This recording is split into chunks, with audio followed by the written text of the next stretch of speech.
de la même façon. Mais est-ce qu'il associe ce qui s'est passé à Kiev à l'Irak, à la Libye, au Kosovo? Je vous le dis autrement. Est-ce qu'il voit ça comme une grande manœuvre des Occidentaux, comme une partie d'un grand jeu géopolitique, ou bien parce que vu d'un observateur extérieur, ça semble difficile de réduire ce qui s'est passé à Kiev à une simple manipulation occidentale. On a eu l'impression d'avoir affaire à un vrai soulèvement populaire.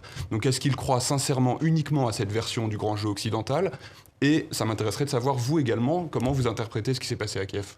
Voilà, bon, écoutez, moi et Poutine, il doit y avoir forcément la différence d'appréciation. Je n'exclus pas que dans la tête de Poutine, vu sa formation,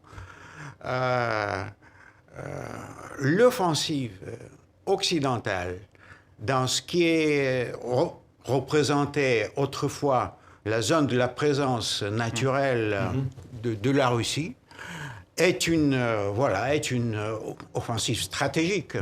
Et que donc, contre lui, contre Moscou, contre le Kremlin. Contre la Russie. Mais il a sa propre initiative.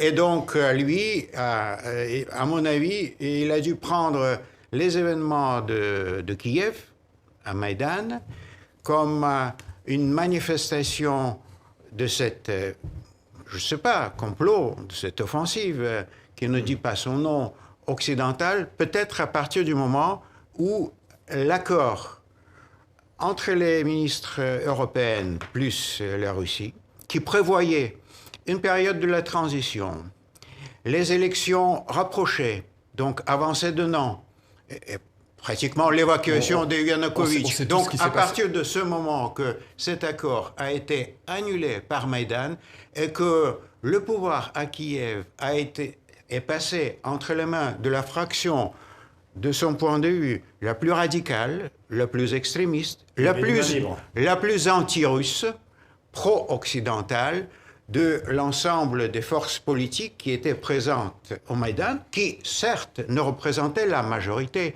puisque pour moi, Maïdan, vous demandez cette fois mon opinion, voilà, pour moi, Maïdan, c'est l'expression d'un échec politique de Poutine. Bon, sans parler de l'échec de Yanukovych, parce que ça représentait une réaction naturelle et logique à cette tentative de Poutine, en jetant sur la table les 15 milliards de dollars, se racheter en quelque sorte et sa loyauté à l'égard de la Russie. Andriy Grachtchev.